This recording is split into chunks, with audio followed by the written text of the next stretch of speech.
కానీ 21 నుంచి 24 వరకు జరిగే ఈ సమ్మక్క సారలమ్మ జాతర గురించి జాతర కోసం senior journalist PV Madan Mohan అని మనతోటున్నారు. ఈ జాతరకు ఆయన అనుభవాలు తెలుసుకుందాము. మదన్ మోహన్ గారు, ఈ జాతర యొక్క ఎప్పటి నుంచి చూస్తున్నారు మీరు?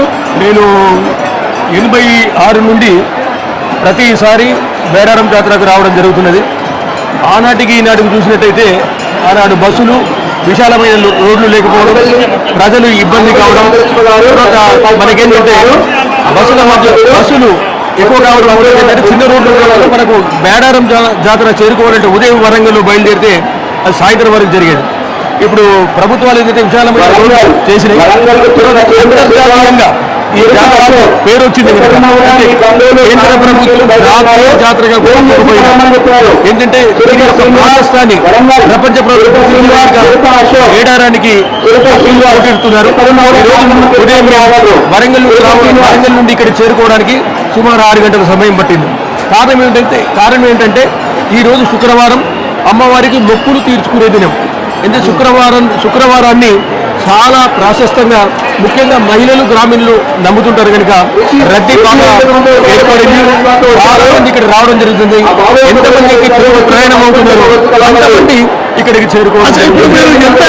జరిగిన జాతరకు అప్పుడు ఇంత సౌకర్యాలు ఉండేదా? ఎట్లా ఉండేది?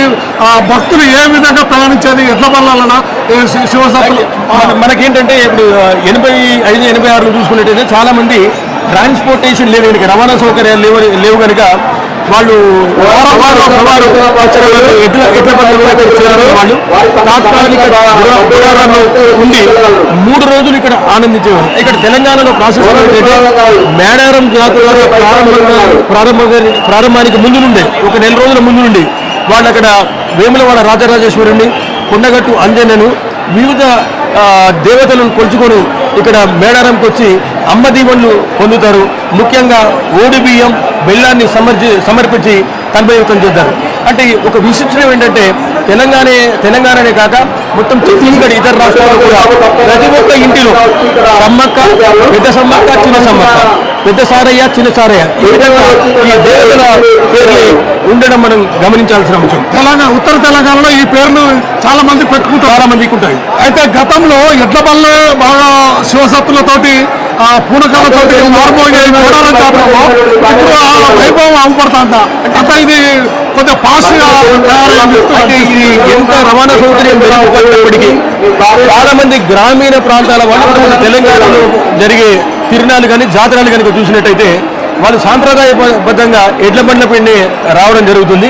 అయితే చాలా మంది కూడా అంటే మంతలి కానీ, కాటారం కానీ ఇక్కడ నియర్ బై విలేజెస్ ఆ ప్రజలు ఖచ్చితంగా ఇక్కడికి ఎడ్ల బండ్ల మీద చేరుకొని అమ్మవారిని దర్శించుకోవడానికి ఎక్కువ ప్రాముఖ్యతని ఇవ్వడం జరుగుతుంది.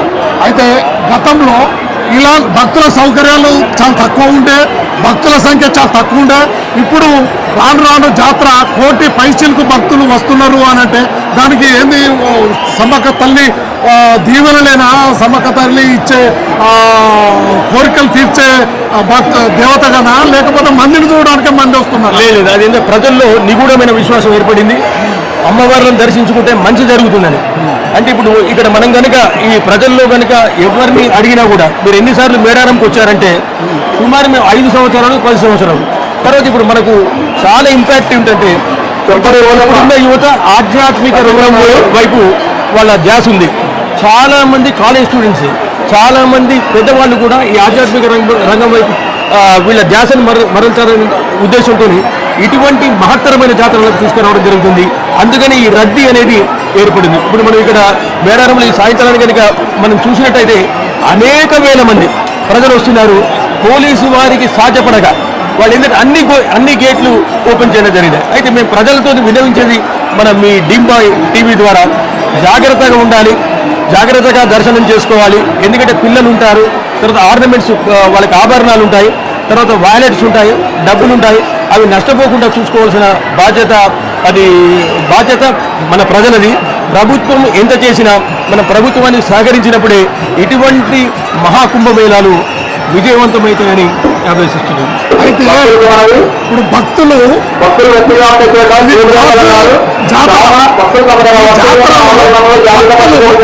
తలనీలాలు ఇచ్చుకోవడం కానీ జంపన వాగులో స్నానాలు ఆచరించడం కానీ ఇవి వాళ్ళు అంటే ఒకళ్ళు చూసి ఒకళ్ళు పాటిస్తున్నారా లేకపోతే అయితే మనకు చరిత్ర ఏం చెప్తున్నదంటే ఈ తల్లులు ఇక్కడ ఉండే ఆదివాసీల కొరకు పుట్టడం జరిగింది.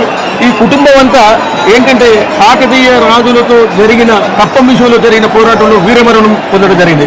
జంపన్న అనే వ్యక్తి అక్కడ ఆనాడు ప్రవహిస్తున్న వాగులో కాకతీయ సైన్యం దాటికి లేక ఆత్మాహుతి చేసుకున్నారనే చరిత్ర ఉంది.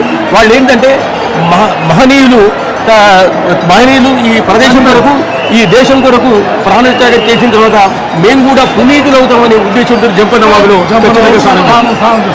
ప్రతి భక్తుడు వచ్చిన అంటే మొక్కులు చెల్లించుకునే ముందు జంపన్న వాగులో స్నానం చేసి ఆచరించి బెల్లానికి ఇక్కడ బంగారం అనే పేరు నామకరణం దేని వల్ల వచ్చి ఉంటుంది అంటారు. దానికి ఉన్న చరిత్ర ఉన్నదా? అయితే ఇప్పుడు ఏంటంటే అక్కడ పేద ప్రజలు ఏంటంటే విరివిగా సంపదను ఇక్కడ చెల్లించలేరు కనుక నాటి నుండి కూడా ఇప్పటి వరకు బెల్లం అనేది మనకు అత్యంత చౌకగా దొరికే వస్తువుగా మనం భావించవచ్చు. ఇక్కడ ఏం చేశారంటే ఈ బెల్లాన్ని ఇక్కడ మనం అమ్మవార్లకు మొక్కుబడిగా తీసుకోవాలనే ఉద్దేశంతో వాళ్ళు బెల్లాన్ని బంగారంగా అదేంటంటే బెల్లం కూడా అది మనకు గోల్డెన్ కలర్ లో కనపడుతుంది. అందుకని వాళ్ళు బంగారంగా భావించారు. బంగారాన్ని సమర్పించినట్టుగా వాళ్ళు భక్తులు తృప్తి పడతారు. అయితే ప్రతి సంవత్సరము కొన్ని కోట్ల రూపాయలు ప్రభుత్వం వెచ్చిస్తుంది.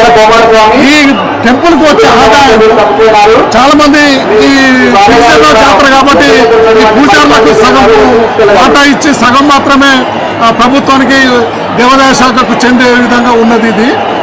దీన్ని స్టేట్ ఫెస్టివల్ గా ప్రకటించారు. జాతీయ పండుగగా ఎందుకు గుర్తించలేరు? అయితే ఇప్పుడు మనకేంటంటే ఇక్కడ ఆదివాసీలు సాంప్రదాయబద్ధంగా జరుపుకునే జాతరలో జనరల్గా వాళ్ళు ఎవరిని ఇన్వాల్వ్ కానియరు. అప్పుడు ఏంటంటే దీనికి వస్తున్న రెవెన్యూను అంటే ఆదివాసీలకు కొంత వెసులుబాటు కల్పించాలనే ఉద్దేశంతో ఎండోమెంట్స్ దేవాదాయ శాఖ ఏంటంటే ఇక్కడ ఉండే ఏర్పాట్లను పర్యవేక్షించడం, వచ్చే ఆదాయాన్ని లెక్కించడం ద్వారా వాళ్ళకి అగ్రిమెంట్ ఏంటంటే ఒక 30% ఇక్కడ ఆదివాసీలకు ఖచ్చితంగా ఇవ్వాలి, కుటుంబాలకు ఇవ్వాలనే ఒక అగ్రిమెంట్ ద్వారా ఒక ఉడంబడిక ద్వారా వారికి దీంట్లో వచ్చే సంపదను ఆదాయాన్ని వారికి ఇవ్వడం జరుగుతుంది. ఇది